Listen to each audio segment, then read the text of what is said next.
Tudo bem, meus irmãos e minhas irmãs? Vamos ver um pedacinho do catecismo aqui hoje.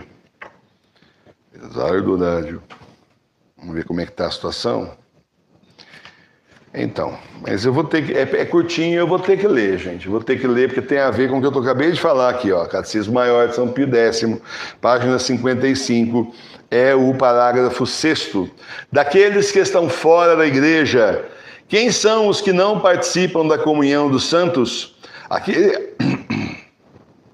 Quem são os que não participam da comunhão dos santos? Aqueles que não participam da comunhão dos santos são, na outra vida, os condenados, e nesta vida, aqueles que não pertencem nem à alma nem ao corpo da igreja, quer dizer, aqueles que estão em estado de pecado mortal e se encontram fora da verdadeira igreja.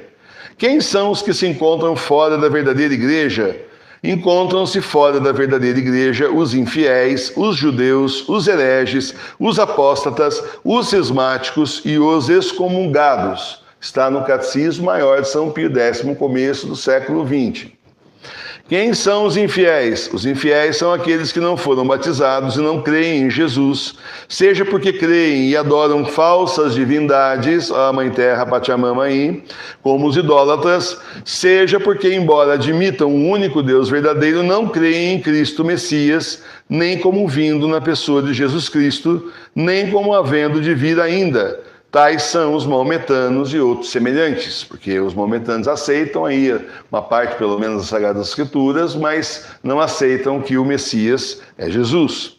Quem são os judeus? Os judeus são aqueles que professam a lei de Moisés, não receberam batismo e nem creem em Jesus Cristo.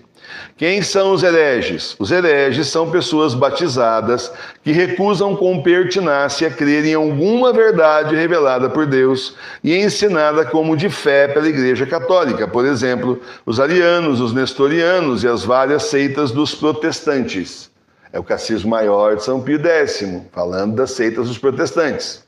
Tá certo? Hoje já incluiríamos os bergolianos aqui também, mas como o livro é mais antigo, não falou deles.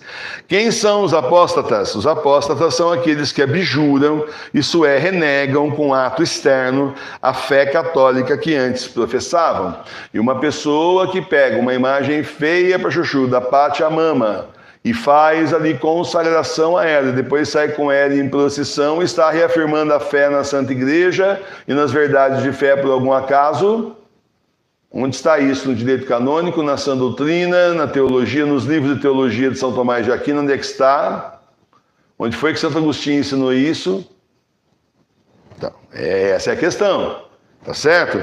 Quem são os cismáticos? Cismáticos são cristãos que, não negando explicitamente dogma algum, se separam voluntariamente da Igreja de Jesus ou dos legítimos pastores. Então, aí estão em cisma. Dividiram a Santa Igreja. Aí tem gente aí, bergoliano, que consegue ser os três, né? Consegue ser herege, porque está negando verdade de fé, consegue ser apóstata, renegam a fé católica e ainda por cima são cismáticos, dividiram a igreja.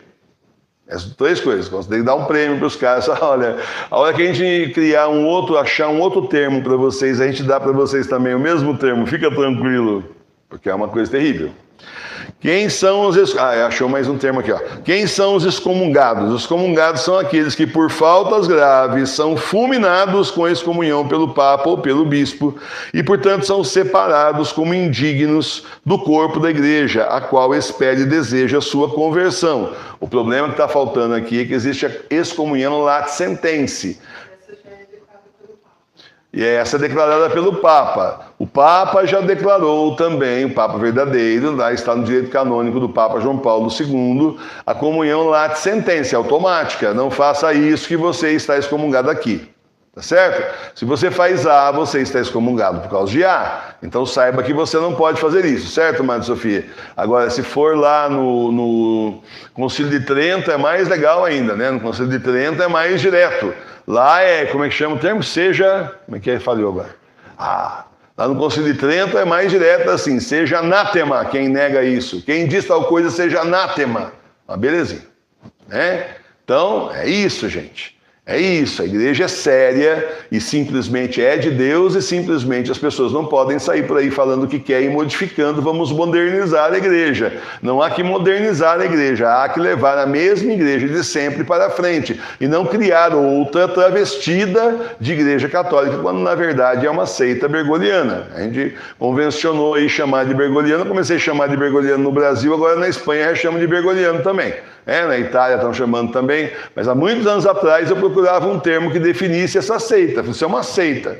Eles negam tudo que a igreja está ensinando, nega Nossa Senhora, nega a sã doutrina, querem mudar tudo. Então como é que chama isso? Seguem Bergoglio bergolianos, porque defendem Bergoglio via de regra, né?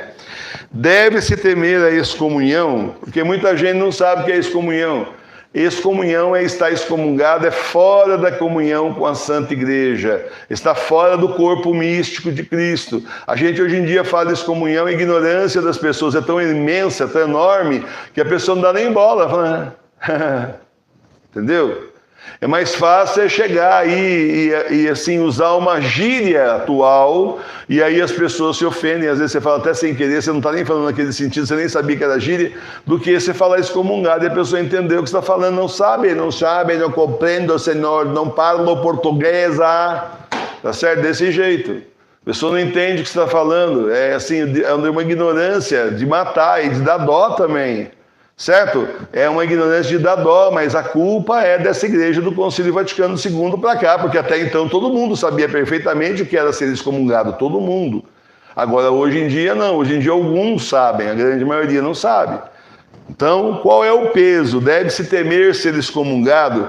Deve-se temer grandemente a excomunhão, porque é o castigo mais grave e mais terrível que a igreja pode infligir aos seus filhos rebeldes e obstinados.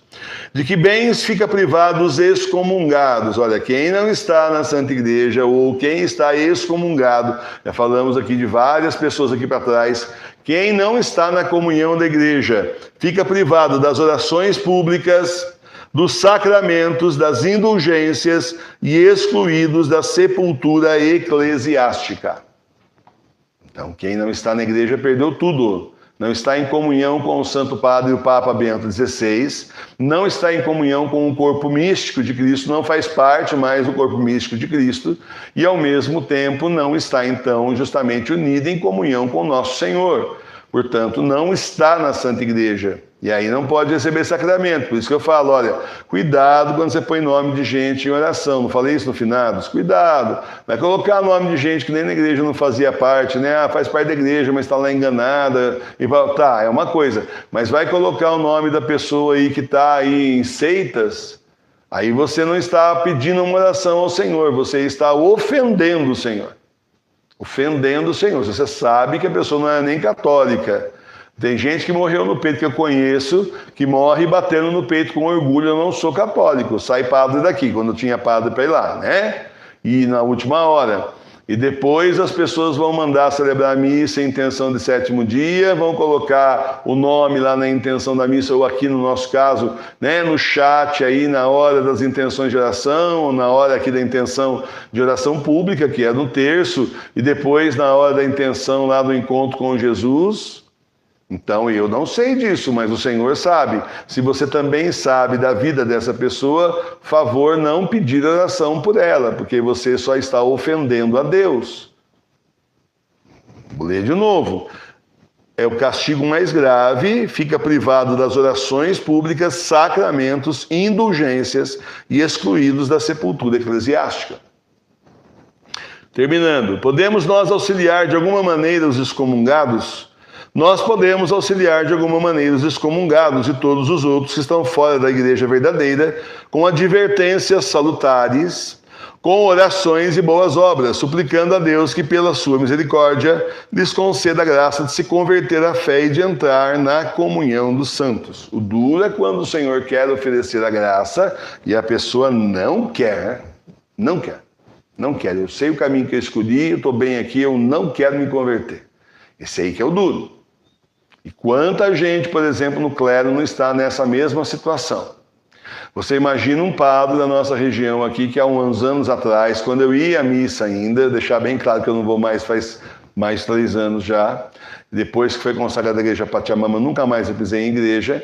Você imagina então o padre que faz uma primeira comunhão, vamos renovar as promessas do batismo, crianças. Todo mundo assim, padre, bonitinho, né? Aí então vocês renunciam às agressões contra a Mãe Terra, renunciam contra as agressões contra as árvores, e por aí vai, contra a natureza, contra os peixinhos, sei lá mais o quê. É de você ficar de queixo caído. Eu só queria saber metade do que eu sei, mas se eu soubesse eu não estava lá na hora. Só para levantar e falar, ô padre, que isso? É heresia agora? É? Então é aquela história, né? Tem gente aí, tem fiéis aí se levantando para discutir com o padre que, assim, fez campanha para o candidato da esquerda declarada, né? Tá certo? Os dois estão em partido de esquerda, mas da esquerda declarada, do L, né? E, no entanto, não se levantam, né? A gente não vê ninguém se levantando numa hora dessa. Fica todo mundo quieto, ou uma confusão. Então, tudo bem, arruma confusão com ele, com o padre, entre aspas, mas não com o Senhor. Entenda que tem muita coisa errada, muita coisa de podre no reino da Dinamarca, como diria Shakespeare. Então é isso, meus irmãos. Para auxiliar essas pessoas, você corrige, chama a atenção, reza, pede ao Senhor a graça e é o que dá para fazer. A nossa parte é essa, no mais a pessoa precisa querer realmente aceitar a correção, né? Aceitar a correção e voltar para o caminho de Deus, o caminho da igreja verdadeira. Tem que ser agora a igreja doméstica. Nessa situação que nós estamos, a situação deles ficou muito mais complicada, tá certo? Outra coisa, uma pessoa está enrolada, né? Uma pessoa que foi excomungada pelo Papa só pode ser admitida de volta nas mãos do Papa. Uma pessoa que foi pelo bispo, né? Que só eles podem levantar a excomunhão. Quem? Mas quem? Num raio de 1 milhão de quilômetros. Então, complicado. Está cada vez pior o negócio e as pessoas não percebem a seriedade e continuam na avacalhação. É um caso sério. Então, depois a gente vai ficar sabendo de gente no inferno. Não fique com dó. Só isso.